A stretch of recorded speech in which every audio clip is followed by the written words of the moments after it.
Hey guys, how's it going? It's your boy M.K.S here, back with another video. Hope this works properly, but sticking to the theme of what I did, or the idea of what I did when I was doing the live stream for football, the Italy-England game. I am recording on both Facebook and YouTube at the same time, so I hope this works properly. I hope both record properly. This is to save me time because I thought I want to record on both Facebook and YouTube. So as I do them live, I thought it would save me time to do it on both at the same time. So as I say, I hope it works properly. But today it's a Thursday, and sticking to the theme, obviously, of dyslexia for this week. I wanted to talk about, as I say, dyslexic Thursdays and stuff like that. So I wanted to talk about my goals for the dyslexic community and what I normally like to stick to on a Thursday. So I just remembered my chain of thought, and here goes. So number one, I would love to discuss dyslexics who are in politics, dyslexics in politics. I know I discussed last Thursday, the dyslexic of the day, which I chose was Matt Hancock, a local, well, not local, but a national MP here in the UK with dyslexia. And I talked about dyslexic. I said the dyslexics of the day, and Matt Hancock was one name I could think of, but also Eric Adams of New York, the mayor of New York. I think he's the mayor of New York, and he talks about raising awareness about dyslexia, along with Matt Hancock. And also there's Gavin Newsom, I think his name is. I was going to drink my tea. I was going to say it's already gone quite cold, but I procrastinate too much and I leave my tea to get cold. But my one thing I wanted to say was my talks about dyslexia are unique to me, so my experiences are different. As most dyslexics struggle with spelling, and I used to, but I had a special needs teacher called Mrs. Fellows. Well, I remember her as Mrs. Fellows, obviously. So I don't know what her first name was, but she taught me, I'm pretty sure her surname was Fellows, so she was Mrs. Fellows, and she taught me how to spell when I was about 9 or something like that. So I learned to spell, so my spelling doesn't affect me, and people only know I'm dyslexic when I tell them. So I suppose it does show there are ways to teach dyslexic people, but a lot of teachers want to utilize those ways. But so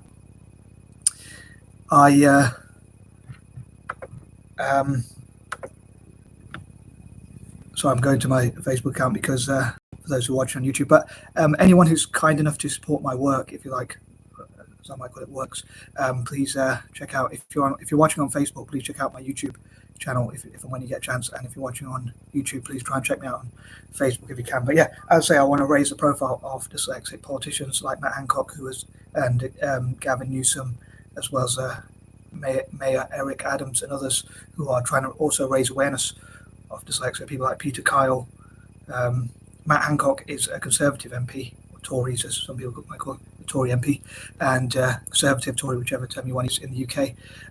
And Peter Kyle is from Labour. I don't know a huge amount about either of them really, but except for the dyslexia. I'm a big fan of Matt Hancock. I don't know why. I've always really liked him as a person, but even before I knew he was dyslexic, I think he's quite balanced in his views, even though he's a Conservative. So obviously, each politician is going to work for their own party, but I think he's quite balanced in his views. I would say I hope people will be watching on Facebook and YouTube, and will be able to see and these will my videos, and they'll be able to record properly, as I always hope.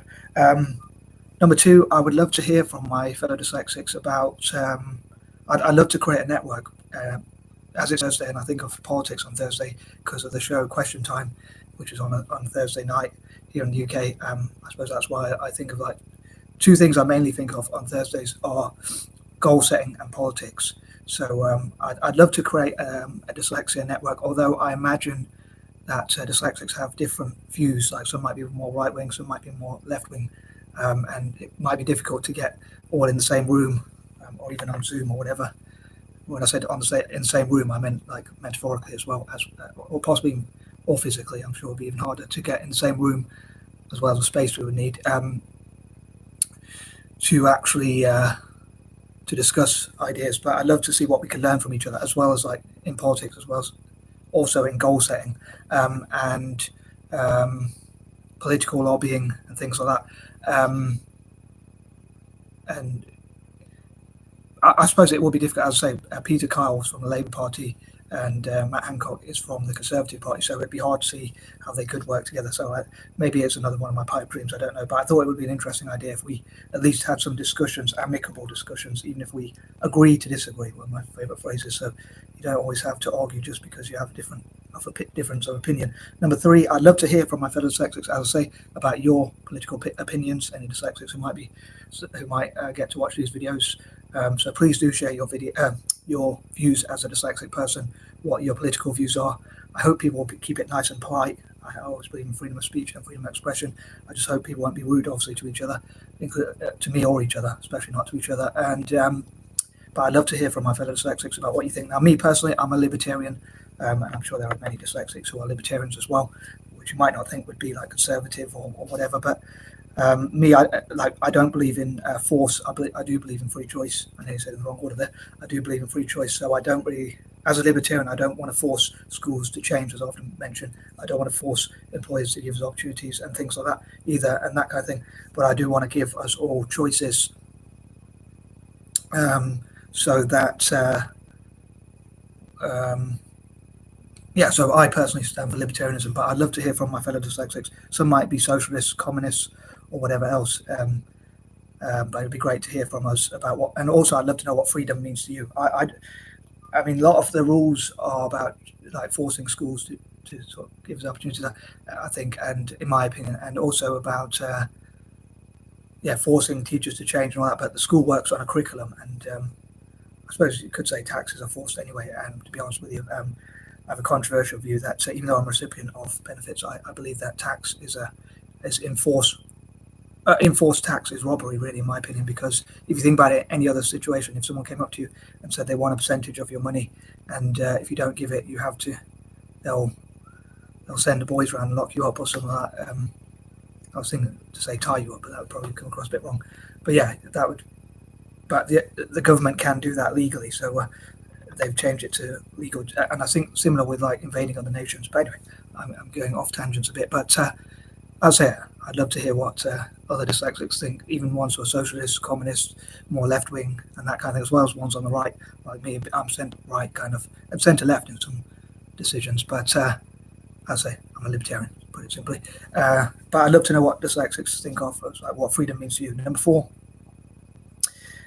I know a controversial one. I often say, like, I believe we shouldn't join militaries, gangs, terrorism, or anything that involves violence. And the military one, I think, is very controversial. I'm sure most people would agree with the not joining gangs or terrorism. I'd love us not to commit any crimes, to go from an over-representative crime to people who are. I'd love to see as few dyslexics be involved in crime as possible. Maybe even dyslexics join the police instead of, like, say, the ones who want to join the military instead, the police or internal security services, to prevent terrorist attacks and things like that. It's interesting with Made by Dyslexia, they talk about how dyslexic strengths are being used to keep Britain safe, and I think that would be interesting for other people from other nations to learn about such, so especially as an anti-imperialist, to learn how to keep those nations safe. Me personally, I'd love to keep Malaysia, India, Indonesia, South Africa and Singapore, but really all the world, but especially those 5 nations, as safe as possible and to improve their quality of life. But a thing I forgot to say in point number 3 was about technology as well. Dyslexics in tech. I would love to celebrate dyslexics in tech and support future generations to get into tech. I forgot to say that point number 3. Forgetting things is another dyslexic trait. And probably waffling as well, like I do. Number 5, I'd love to hear from dyslexics about their ambitions. I know I share my ambitions a little bit as well, or a lot, a little bit to say the least, but I'd love to hear from other dyslexics about what your ambitions are. Any dyslexics watching these videos, I'd say please do share with dyslexic people all around the world so that they can share their views and hopefully be inspired by some of the things I talk about. I hope that's the plan anyway. Obviously this month I want to think about empowering as many dyslexics as I can, but again, I'd love to hear your aspirations, then I can support them. I've talked about mine a little bit, as I say, my goals. I'd love to put a group together, Zoom, dyslexic people on Zoom, and also meet up, possibly in person as well, physical meetings, so to speak. I don't mean that type of physical, obviously, but anyway, and also like to travel together, possibly, and to different places. Like as an anti-imperialist, I'd love to travel to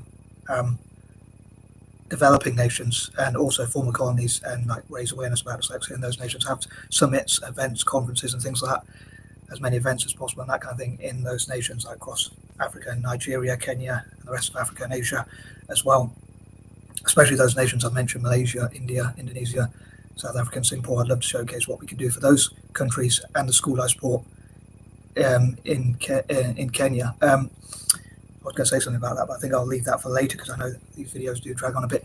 I do struggle to sort of condense them, and I know people's attention spans are not always best. Number 6, again, I mentioned this before, but I'd love to travel to Italy and share our ideas about football, and I'd love to know what other dyslexics think about that. Number 7, same for Celtic. Number 8, I'd love for dyslexics, as I say, to talk about the positive things, what we can achieve and what we can do, what we can contribute, and how we can overcome some of the challenges we face. And help each other. Like some dyslexics struggle with directions or things like numbers on doors. So if they stay at a hotel, they might have embarrassing moments mixing up numbers and things like that, or in different areas in life, and that kind of thing. So I think it would be good if those who have overcome those sorts of things talk about organisational things we can do to help ourselves. Number 9. As I say, I want to focus on politics and priorities and things like that, and goal setting. But also, as I say, apps, as part of that, like apps and artificial intelligence and things like that, and how they could be used to help dyslexics. Number 10, and finally, number 10, I hope to help especially younger dyslexic people, and maybe young dyslexic people might be able to be inspired to go into areas like, into fields, areas, whatever you want to call them, like politics, and believe in themselves. Maybe people like Matt Hancock can mentor them and teach them and train them, and that kind of thing. Anyway, I think that's enough waffling for one video, and I'm out. Peace and love.